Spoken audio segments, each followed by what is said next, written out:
समझदार दादी।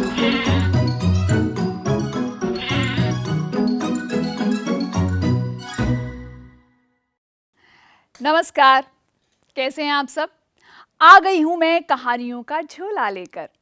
सुनाऊंगी आपको एक कहानी, करेंगे मजे की बातें और कुछ गतिविधियां जिनसे हो सकता है कि आप कुछ नया जान और समझ पाएं। तो शुरू करें। ये कहानी एक जंगल से शुरू होती है। तो एक बार की बात है, जंगल से एक मेमना अपनी दादी से मिलने जा रहा था। अब जंगल घना होता है तो जंगल में होते हैं बहुत सारे जानवर। मेमने के सामने आ गया भेड़िया। भेड़िए के मुंह में आ गया पानी और भेड़िए ने जैसे ही मेमने को देखा, आज तो अच्छा खाना खाने को मिलेगा। मेमने की जान आफत में आ गई, पसीना छूटने लगा। उसे अपनी जान बचानी थी तो उसने कहा, देखो मुझे अभी मत खाओ, अभी मैं कितना दुबला पतला हूँ। अभी अपनी दादी के घर जाने दो और मोटा ताजा हो जाने दो। ठीक है, जा सकते हो। भेड़िए ने मेमने को जाने दिया। मेमने की जान बच गई। अब मेमना जब अपनी दादी के घर पहुंचा तो उसने रास्ते की सारी बात बताई। ये भी बताया कि कैसे एक भेड़िया उसे खाना चाहता था और लौटते वक्त वो रास्ते में मिल जाएगा।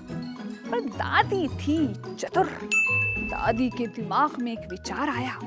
जब मेमना वापस अपने घर जाने लगा, दादी ने मेमने को एक ढोलक में लिटा दिया।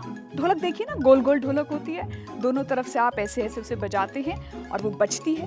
तो दादी ने मेमने को ढोलक में लिटा दिया और घर की तरफ लुढ़का दिया। अब ढोलक लुढ़कती गई, लुढ़कती गई, लुढ़कती गई। रास्ते में आया भेड़िया। भेड़िए ने देखी ढोलक और उसने ढोलक को पकड़ने की कोशिश की, पर ढोलक लुढ़कती जाए, लुढ़कती जाए। भेड़िया उसके पीछे भागता जाए, भागता जाए। बहुत कोशिश की भेड़िए ने, पर मेमने को पकड़ न पाया और मेमना सुरक्षित अपने घर पहुंच गया। और घर पहुंचकर उसने ली एक चैन की सांस और कहा, धन्यवाद दादी। अब सोचकर देखिए कि भेड़िया इतना ताकतवर था और वो बेचारा मेमना एक ढोलक में था। भेड़िए ने प्रयास तो बहुत किया, पर वो क्यों नहीं पकड़ पाया। ढोलक लुढ़कते लुढ़कते अपने घर पहुंच गई, पर बेचारा भेड़िया हाथ मलता रह गया। जब हम लुढ़कने और सरकने की बात कर ही रहे हैं तो मुझे खेल याद आया, कैरम बोर्ड। जब मैं छोटी थी तो बहुत खेला करती थी। हालांकि बड़े लोग भी कैरम बोर्ड खेलते हैं। एक चौकोर सा तख्ता होता है जिसमें 4 कोने होते हैं, उसमें एक छेद होता है जिसमें आपको गोटियां डालनी होती हैं और एक स्ट्राइकर होता है। सोचा है कभी कि जब आप स्ट्राइकर से गोटी को मारते हो तो गोटी सरकती है या लुढ़क के जाती है? अपनी याद ताज़ा करो, खेला हुआ खेल याद करो या खेल कर देखो और फिर इस विषय पर अपनी कक्षा में चर्चा करो। सरका के डालोगे या लुढ़का के डालोगे? और एक काम और कर सकते हो, अपने आसपास से अलग अलग चीज़ें, वस्तुएं इकट्ठा करो और पता लगाओ कि वो लुढ़कती हैं या सरकती हैं।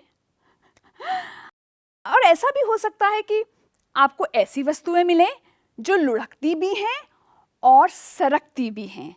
अगर ऐसा है तो इसके बारे में बात करो। बात करने से नए नए विचार आएंगे और दिमाग में बल्ब जल जाएगा।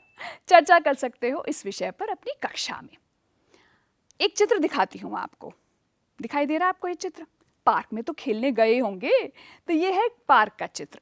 और इस चित्र में आपको दिखाई दे रही होगी एक फिसल पट्टी यानी कि स्लाइड, एक गेंद, ढोलक, बक्सा और भी बहुत सारी चीजें। देखिए, दिमाग लगाइए और बताइए इनमें से कौन सी चीजें सरकेंगी और कौन सी चीजें लुढ़केंगी। थोड़ा सा दिमाग लगाओ।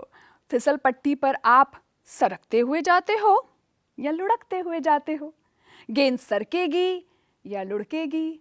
ढोलक का क्या हाल होगा? सोचो सोचो, ये गतिविधि आपके करने के लिए है। अब मेरा तो समय हो गया यहाँ से जाने का।